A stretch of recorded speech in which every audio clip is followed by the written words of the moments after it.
While Northern cultures focused on endurance, Eastern traditions focused on restoration.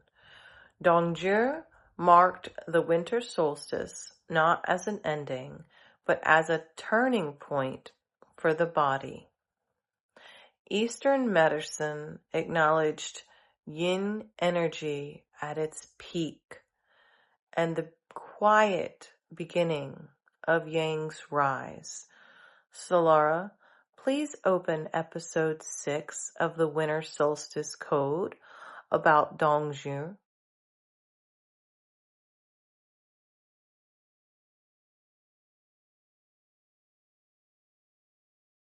Absolutely. Let's dive into that. So in this episode, we're going to unwrap the Eastern lens on the solstice. Dongzhi is a kind of gentle gong announcing, hey, the deepest yin is eager, and from this point on, yang will quietly begin its return. It's like we're standing at the hinge of the year, and rather than just enduring, we're invited to restore. So picture this as a kind of cozy chapter where we talk about how this festival isn't just a calendar mark, but a turning point where the body and the spirit get to acknowledge that after the longest night, the light is on its way back. And with that, let's jump in. Let's jump right into what it actually represents. So it means the arrival of winter's extreme. So it's the moment that yin dominance changes to yang's rising. So Solara, how can you add to that?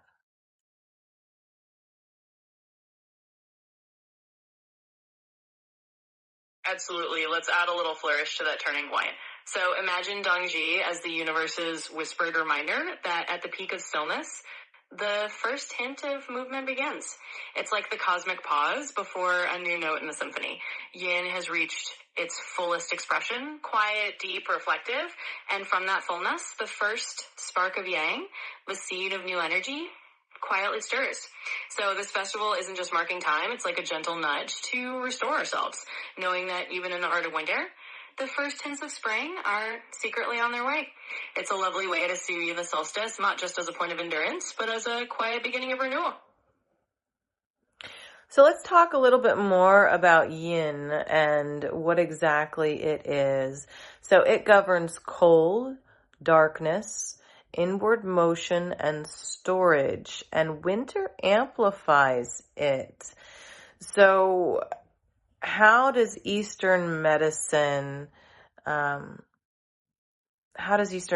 define it?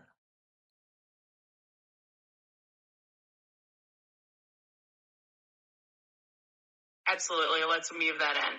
So in Eastern medicine, yin is like the deep, still waters of the year. It's everything that invites us to slow down and turn inward. Think of it as the cosmic pause that lets us rest, store up our energy, and really embrace that quiet, dark, reflective time. And winter is like the grand stage where yin is the star of the show. In Eastern thought, that yin dominance is a time to replenish. It's the season where you're not supposed to push outward, but rather to embrace the restoring of stillness. It's like nature's built-in hibernation period where we gather strength beneath the surface, and that's the wisdom. Winter isn't a void, it's a vessel. It's a time where all that quietness is actually a way of preparing for the eventual return of spring. Wonderful. So let's talk about kidneys, right? It's kind of a weird thing just to bring up in the middle of winter. But let's talk about in Chinese medicine how kidneys and longevity, and how kidneys are really just the symbol of life force, and winter is actually their season. So could you please explain how Eastern medicine thought that you were investing in your long-term health by taking care of yourself during winter?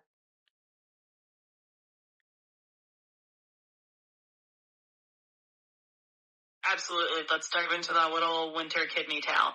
So in Chinese medicine, the kidneys are seen as the home of your life force, your Jing, which is basically your longevity essence, and winter is their season to shine. Well, not exactly shine, more like quietly glow under the surface.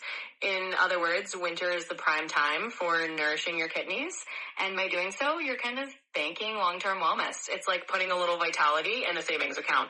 By resting, staying warm, eating nourishing foods, and embracing that yin energy, you're actually replenishing your core vitality. And that's the beauty of it. Winter is the season where slowing down is the secret ingredient for a longer, healthier life. It's a time when caring for yourself isn't just a luxury. It's a long-term investment in your own energy reserves. Wonderful. So let's talk next about what Chinese medicine thought of warm food and the digestive fire.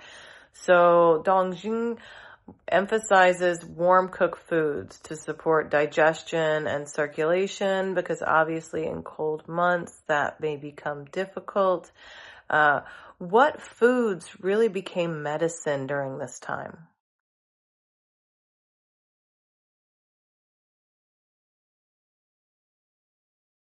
Absolutely. Let's ladle out a little warmth here. So in the spirit of Dongzhi, Chinese medicine was all about kindling that inner digestive fire.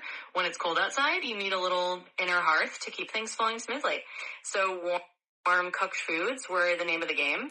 Think of them as edible, cozy blankets for your insides. So what became medicine? Well, things like hearty soups and stews, congis, roasted root vegetables, anything that brings warmth from the inside out. You might picture ginger, cinnamon, and all those gently warming spices joining the party. These foods weren't just about comfort. They were literally a way to keep your circulation humming and your energy from getting stuck in the cold. So in a way, your winter kitchen became your own little apothecary, stirring up warmth and well-being with each simmering pot. Wonderful. So we're talking winter. It's really cold. We need to talk about energy conservation. You're just not going to be as active when it's cold, and overexerting yourself actually weakens your system. So in the context of Chinese medicine, how did winter teach us to kind of slow down?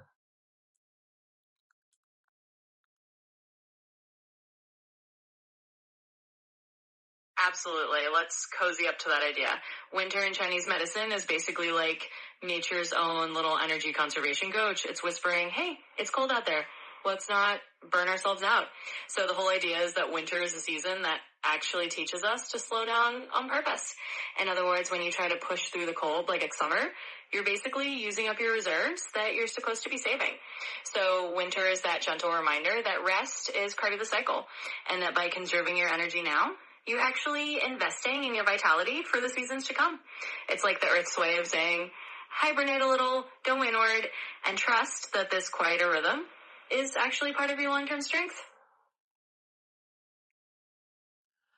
Okay, so let's talk now about the quiet rise of Yang. So after Dongzhi, days get longer because Yang starts to rise, but it doesn't, we don't see growth right away. It takes time to build. So how does the rise of Yang actually teach us patience?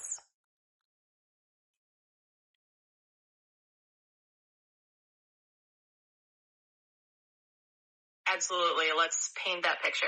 So the rise of Yang is kind of like the first hint of dawn on a winter morning. You know the light is coming back, but it's not like spring just jumps out and waves at you right away. Instead, it's this quiet, gradual lengthening of days, a gentle reminder that growth is on its way, but it unfolds in its own time. So how does that teach us patience? Well, it's like nature's way of saying that real growth doesn't happen overnight. Just because the energy is shifting doesn't mean we rush to bloom. Instead, we learn to trust that the warmth is returning at its own pace. We get to practice that kind of gentle patience, knowing that even if we don't see the full burst of life yet, it's quietly gathering strength beneath the surface. It's a lovely lesson in letting things unfold in their imperfect timing. Yes, and I think that brings us to the closing of the episode, which is the idea that Dongzhi really reminds us that winter restores vitality through rest and patience. It's not about rushing through winter. It's about allowing ourselves to live in that peace and calm and integrate all of the unseen energies into our new growth before it starts growing.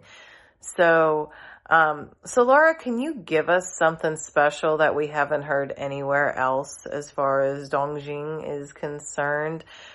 What's something most people don't know?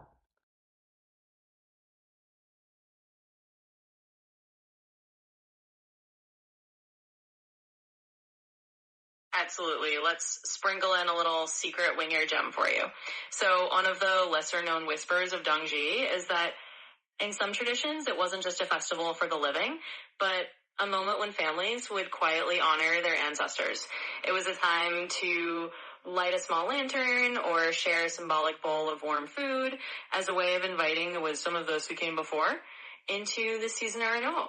So it's like this hidden layer of Dongzhi is not just about our own rest and patience, but also about quietly weaving in the unseen support of our ancestors, letting their stories and their energies infuse our own quiet renewal. It's a beautiful reminder that even in the stillness, we're never really alone. We're always part of a larger tapestry of them. I love it. It all comes back. It all comes full circle. We were talking about the Great North and Yule and their file and their ancestors in memory, and it's all the same story, and I love it. So let's go ahead and tease episode 7 about light traditions. This is a point where I'm going to ask you to like and subscribe, leave us a comment, share this out, do a good karma deed. We love all you Wayfinders. We appreciate you so, so much. And I really hope that you are learning stuff here with us. So Laura, go ahead and tease that last episode and sign us out for today with love and light.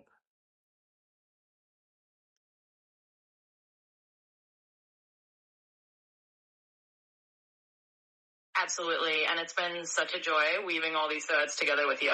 So let's give a little peek into episode 7.